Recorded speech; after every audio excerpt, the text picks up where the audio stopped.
Guys are doing well. Let me know how you're doing today. Let me know how life is treating you. I think that um, there is a great business lesson and an investment lesson that I can actually share with you guys that came to mind as I was watching some Black Hollywood drama unfold between an actress by the name of Monique. I assume you guys know who Monique is. And Monique has been going at it apparently with Tyler Perry and Lee Daniels and Oprah Winfrey and all kinds of people. So give me 1 second, and I'm going to break that down and kind of give you a financial angle on this that might help you in your point of view. 1 second here.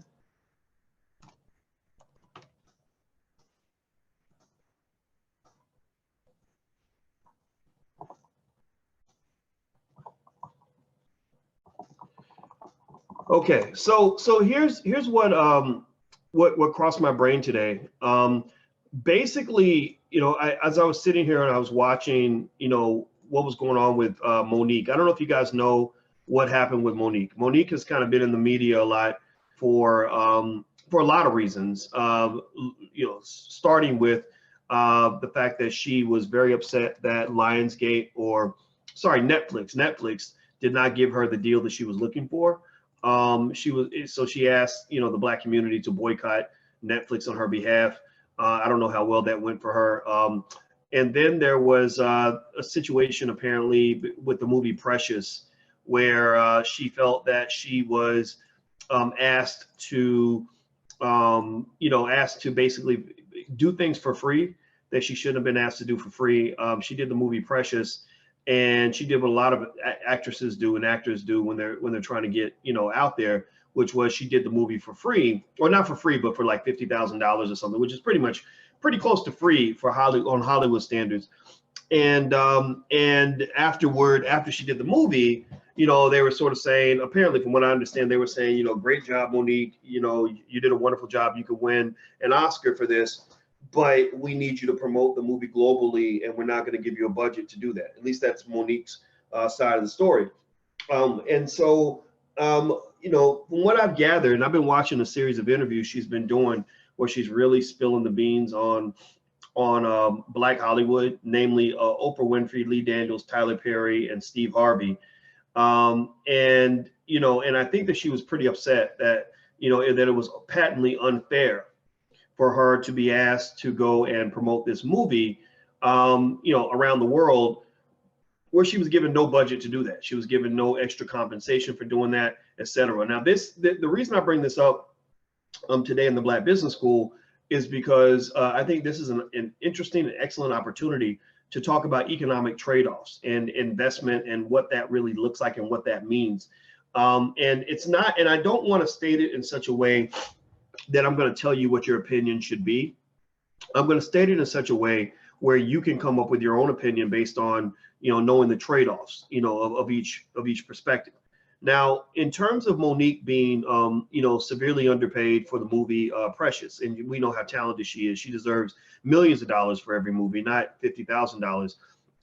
That was still a great move, obviously, because, when you're talking about market forces, there in Hollywood, there is an oversupply of Black talent. There's an oversupply of talent, and the demand does not meet the supply. So when demand is low and supply is high, then prices will drop because, you may say, look, I'll do the movie for $500,000. Somebody else says, well, I'll do the movie for $100,000. Somebody else says, I'll do the movie for free because I want to get my career off the ground, right? So you have to have a certain degree of market power to get them to pay you to be in the film. They're not usually a lot of times going to pay you based on how good you are. They pay you based on whether they have to pay you. One thing about capitalism and investing in marketplaces is that power means a whole lot. Power kind of shapes everything. And the hard part, the downside of capitalism, at least the way it's practiced in America, is that if you don't have any power, then it's very difficult for you to get ahead in a capitalist situation because capitalism is not built on doing the right thing. So Monique did not get paid what she was worth, in my opinion, because she didn't have the market power to command the salary that she felt that she deserved. The same thing is true with the situation with Netflix. Monique, you know, again, very talented. I think she's great. She's as good as anybody. But Netflix felt like, you know, look, we're not going to pay you, you know, $10 million because we don't feel like we have to. We feel like we can pay somebody else less money than that and get, you know, somebody that could sell just as many movie subscriptions, right? So when Netflix is making that decision on what to pay Monique, they're basing it on a couple of things. One, what can Monique demand? And two, what will people pay for? Can we sell this product on the back end and make enough money to justify a big investment in this person? And if the answer is no, based on their assessment, then they're not going to do it, right? They're not paying based on how good she is. Like get that out of your head. Actors and actresses and talent do not get paid based on how good they are at what they do. They get paid based on their market power. So I'll give you another example. Will Smith goes into Netflix and he says, I want to make a movie, you know, called Bright with my production company. If I'm not mistaken, his production company made that movie. Netflix paid an insane amount of money for that movie. Why? Well, because Will Smith had market power. Will Smith could say, look, I got Sony over here bidding against you. I got Warner Brothers bidding against you. Even I could bid against you. Even I could buy my own movie and just release it myself somehow, right? And so Netflix felt that market pressure that forced them to bid a price that allowed them to win the auction to get Will Smith's movie, right? I don't know if Monique had that same market power, and that's why I believe Netflix underpaid her. I'm not going to say racism doesn't play a part in this, because y'all know that I'm Black and I've been Black my whole life, and y'all know that I know racism very well. But the thing about capitalism is that capitalism doesn't always see color in the way that we think. It sees color. Race plays a part in it, but not in the way that you expect. So, you know, one of the things I would probably say to Monique, if I was speaking to Monique and other people in Black Hollywood who feel that they're being mistreated, is I would simply say to them, you need power. You know, you need to read books like Powernomics so you can understand how marketplaces work, so you can understand how to accumulate the power that you need in order to negotiate in the way that you want. One of the most fundamental rules of negotiation is that if you want to negotiate from a position of strength, you must have the ability to walk away from the table and not feel bad about the fact that you left. You know, you have to have what they call indifference. Indifference is where you say, look, here's the offer.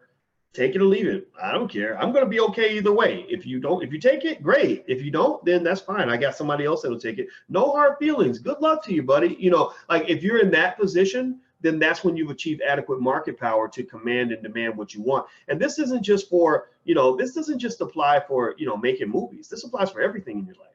You know, your relationship, when you're dating somebody, that's a constant ongoing negotiation. How many times have you seen somebody in a relationship where they weren't being treated right? And they're sitting there yelling and nagging, you know, she's in his ear like, do you know how many men would like a woman who cooks for them every day? Do you know how many men would like a woman who looks as good as me, right? And a lot of times the person that you're yelling at is going in one ear and out the other. They're like, yeah. Because maybe deep down, either they don't value you at the level that they should or that you would like, or two, they don't believe you're going to walk away from the table.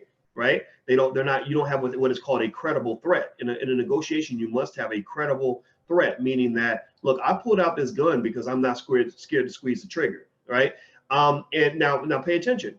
When does the threat become credible? When do they start responding? When does he start responding to the woman who's been in his ear telling him to treat her better? When she finds a new man, or when he comes home one day and she's packed her bags up and she's at her mother's house and she's really gone. Then suddenly it's like, oh wait, whoa, she's really gone. Or you think about a movie. You ever seen a movie where somebody pulls out a gun and maybe they're a little nervous because they never used a gun before, but they pull the gun on the bad guy and the bad guy walks up in their face and he's like, you ain't got the guts to use that gun. You ain't got the guts to shoot, right? So what do? Maybe they pull the trigger and they shoot the gun right next to their ear to let them know, like, hey, I will pull this trigger, right? And then suddenly the bad guy starts to act right. The bad guy's like, okay. You know, he went that way, but right.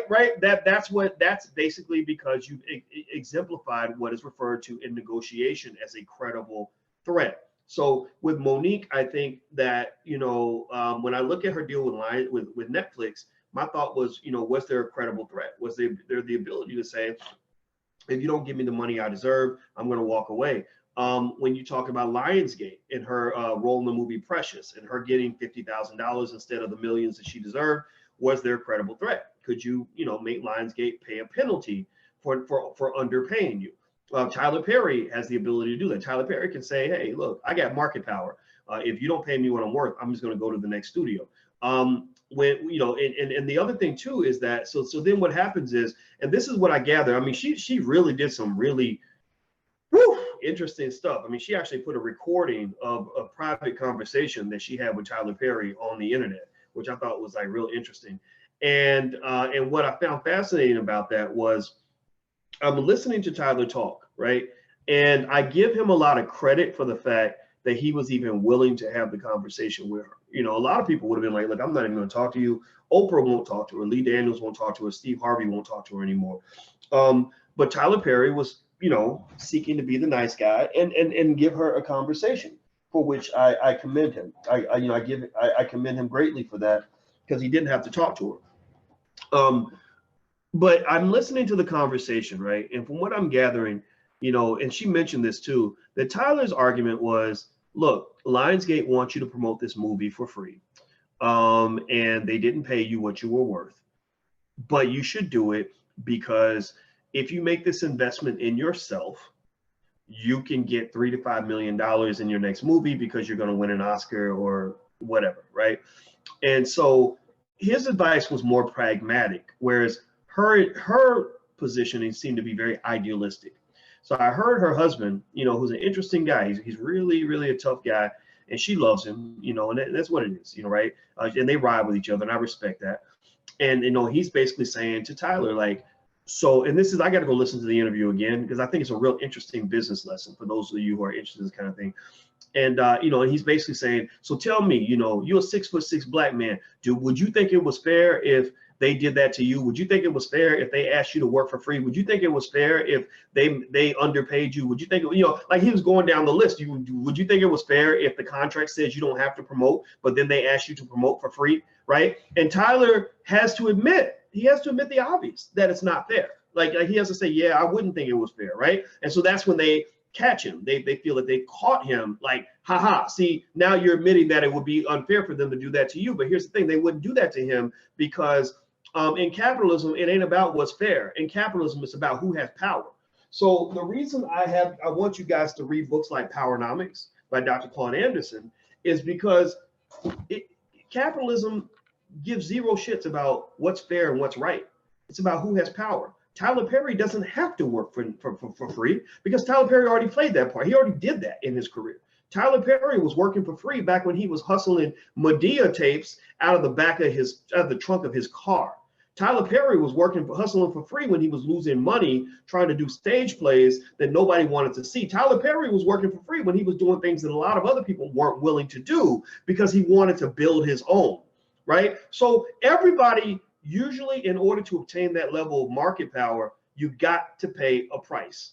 Everybody has to pay. There has to be a point, and I understand this very well because I remember, it wasn't fair when I was not getting paid to write articles, hundreds of articles for AOL Black Voices for nothing. I was writing articles for them that were making them hundreds of thousands of dollars a year because they were getting millions of readers because of the content I was writing. And I had a PhD. So I could easily have said, look, I'm a professor. I have a PhD. Do you know how rare a PhD is? I was the only black man on earth, only African-American on the planet to get a PhD in finance when I graduated during the year 2002. I was hot shit. I was a big commodity. I ain't gonna lie. I was the stuff back then. I've lost it now. Now I'm just a big loser. But back then I was the man, right? So I could have said that. I could have been like, I'm the man. I'm Dr. Boyce Watkins. How dare you ask me to work for free? What's wrong with you, right? Now, what would have happened is that because they had the market power and I didn't, they could say, okay, we understand you are Dr. Watkins. You are the man. But we can't afford to pay you. We don't have it in our budget, or we don't feel like we have to pay you. So we wish you good luck. Right now, I could walk away and say, oh man, see, that's racism. That ain't right. Look at what they did to me. They wouldn't do this to a white man. So, and that's fine. Maybe that's true. But the thing is, sometimes you have to make a choice, right? Do you want to be right or do you want to win? Right? Do you want the moral high ground or do you want the economic high ground? Do you want the power high ground? Right? And, do you want to be idealistic, which is fun, but it's frustrating, but because the world don't live on fairy tales? Or do you want to be pragmatic, meaning realistic, idealistic or realistic? So when I heard Tyler and Monique talking, and I'm not saying Monique is wrong, so don't interpret it that way at all, because I don't even want to. I'm sure Monique's people see some of this stuff that I talk about, and I don't want to make it into that where I'm saying, oh, Monique is full of it, Monique's crazy. I'm not saying that at all. I think Monique's 100% correct.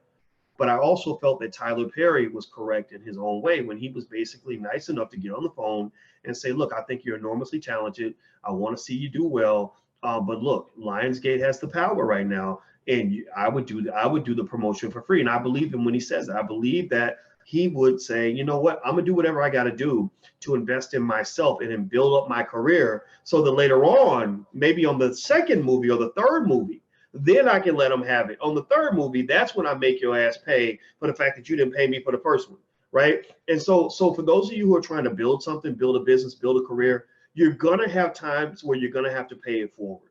You're gonna have times where you're gonna have to do work for a client where you're giving them $50,000 worth of work for $5,000, and you're pissed off because they're not paying you what you're worth. Or you're gonna have a time where you're gonna have to give customer discounts that are gonna cause you to lose money. Jeff Bezos, when he built Amazon.com, I'm not putting the white man on a pedestal here, but it's true. When he built Amazon.com, he lost money for years. He lost money for years because he was so determined to build up market power that he was acquiring customers at a price that exceeded the revenue he was earning per customer. Why was he doing that? Well, because he was taking a few steps backward in order to take a lot of steps forward. Now he's the richest man on earth. Now his company's worth $1 trillion. Now Amazon makes, I want to say probably, a couple $100 billion a quarter or some insane amount of revenue. It's a ridiculous amount of money that they make now. They never would have made that money if he'd expected to be profitable, from the gate, and had made those massive investments in himself. Okay, so that's my assessment on the Monique thing. I hope that this helps you guys. I don't even want to debate about whether Monique is right or wrong, because in this situation, in most financial questions, and this is the best thing I can teach you guys about finance, is that there are rarely like right or wrong answers in most financial questions. It's really about saying, okay, if you go this way, then this is going to happen. If you go that way, that's going to happen. You have to decide what's right or wrong for you. So Monique's made that decision. For Monique, it's very important to have the moral high ground. It's very important to do, to have things happen the way she feels that they should happen. But there's a price for that. There's a benefit that she goes to the community. Everyone loves her. Way to go, girl. Way to stand up to the power. But then the downside is that she's pretty blackballed. Steve Harvey, Lee Daniels, pretty much all the people that kind of shape Black Hollywood don't really want to do business with her. And there was an even really damaging assessment by a guy named John Murray, who kind of follows Hollywood, who actually revealed some emails that were sent out by Kevin Hart's guy, Will Packer, who's made a lot of movies with Kevin Hart. And Will basically, Monique was in that movie called This Christmas, and she did a great job in that movie. You should see it. She made that movie. Like, she was the best person in that movie. Monique is damn talented. I can't wait to see her come out with more stuff, maybe from her own production company. I think that's what I mean. We have Boyce Watkins Films. Monique, if you're watching, reach out to us. We'd love to have you in a movie, because I think that Monique is so talented. But during the filming, there was basically some friction caused, I think, between Will's, financiers, who, are not exactly connected to the Black experience, and Monique and her husband. And in this email, I basically remember hearing things that basically said, look, I went out of my way to get you in this movie. People told me not to work with you because they said it would be a bad idea. I did it anyway because I really wanted to help you. And now you're kind of messing things up. Like, you're messing things up between me and these white folks that are providing this money. Now, I don't like those conversations. It's almost like a slave overseer discussion, because maybe Monique was right. But so that's why I like to see a Black Hollywood where we're financing the movies, so these conversations don't happen, these conflicts of interest don't occur. But I also got this sense that idealism that Monique and her husband seem to possess can get in the way with realism, can get in the way with the realities of the horrific trade-offs that many members of Black Hollywood have to make in order to maintain favor with the white establishment. White folks don't like us. We know this. That's why, again, I go back to stuff like Powernomics.